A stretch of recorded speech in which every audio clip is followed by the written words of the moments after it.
and in this video I'm making a shared space area. A shared space area is a design which aims to minimize the segregation of pedestrians and vehicles. It's a bit crazy, but in order to do this they remove everything like curbs, road markings, the road surface. It's normally replaced with tiles I suppose, or bricks, something like that. Traffic lights are removed, all guides like pelican crossings or zebra crossings are removed.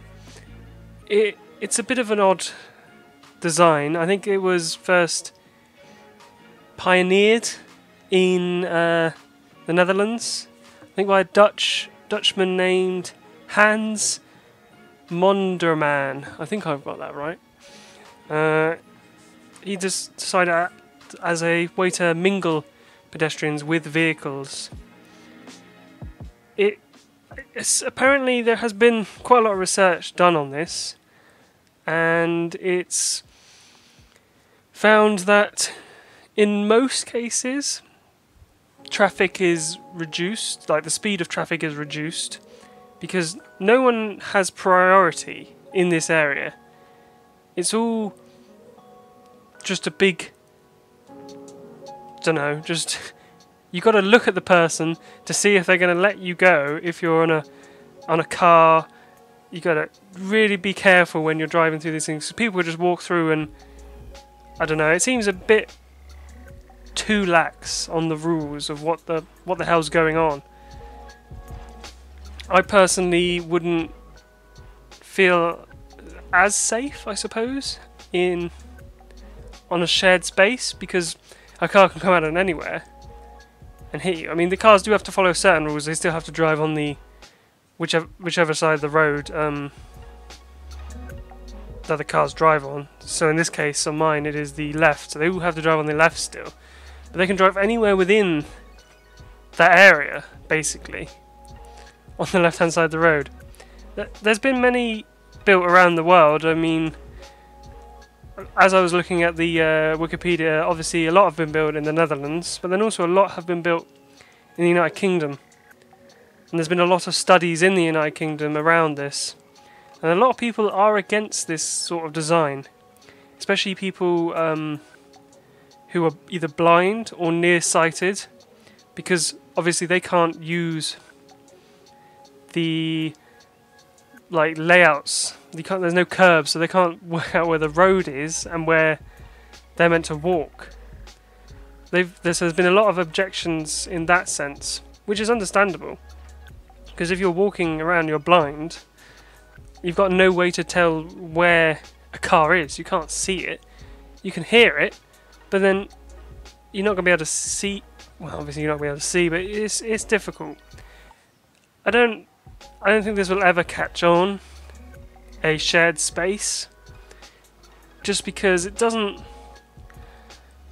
really work as its creator intended it to work. There are a lot of things where it's just be better to just have either a high street with its car free other than delivery vehicles, or having it a road with wide pavements.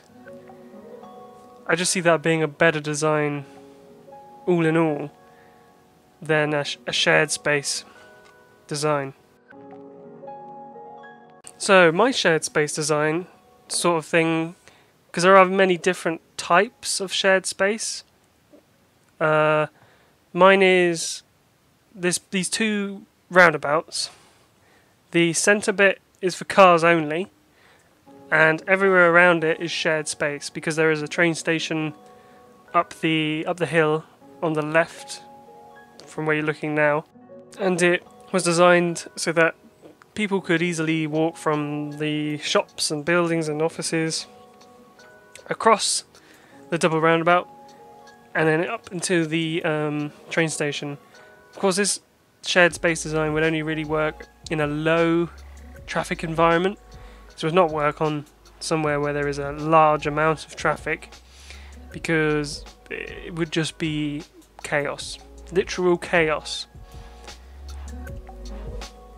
As it is, I've put in a couple of sort of the way, because obviously in City Skylines people walk on paths and stuff, so I've put as many paths and pedestrian crossings as possible over this area, but then the sim people still only always take the quickest route, so they only walk over certain areas really, which is mainly the middle, and then they'll walk around the edges sometimes, and there's a bus stop and they tend to gather around there.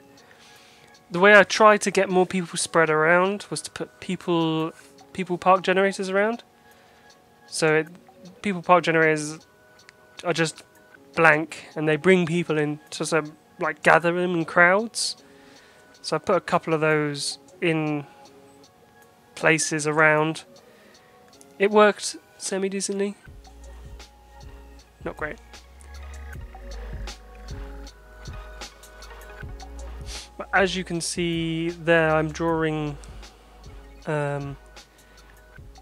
large amounts of this tile decal onto the actual road, and this is to mimic similar ones in real life, where they have a small bit of road and then massive pavements where cars are allowed to park.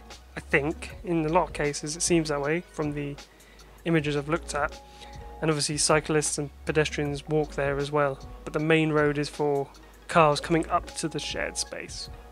And on the shared space entirely, it's almost a free-for-all. I mean, not really, there are still minimal rules, but I don't think this thing will ever catch on, this shared space idea. It's very interesting, but who knows. Now, as you can see, I'm adding this sort of island in between the shared space area. I just felt it was necessary to have an island there, because even if it's meant to be shared, you want somewhere for the pedestrians to be safe if they're trying to cross. And it just tends to be a bit busy at that time, so you want somewhere safe where they can cross and they can wait and make sure it's safe for them to cross. So this is a very, I suppose, minimalist shared space where it's not full on, but it's a sort of a partial shared space. You can see as I'm placing these decals down, the other decals move. I don't really know what the hell's going on there. Like, I know there's a lot of fighting between the decals and they pop up over each other, which can be annoying. So this is probably not a good idea for a full-on, like, large parts of your city, because you're just going to get so much flickering between the decals. It's just going to get quite annoying.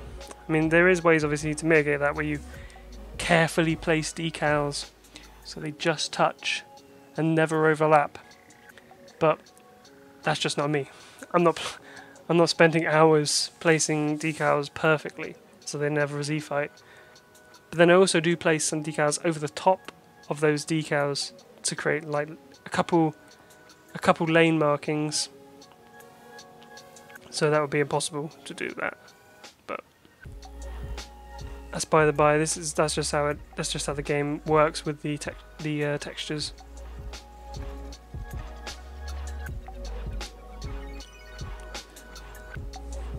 So I hope you've learned a bit about shared spaces, and maybe try some yourself.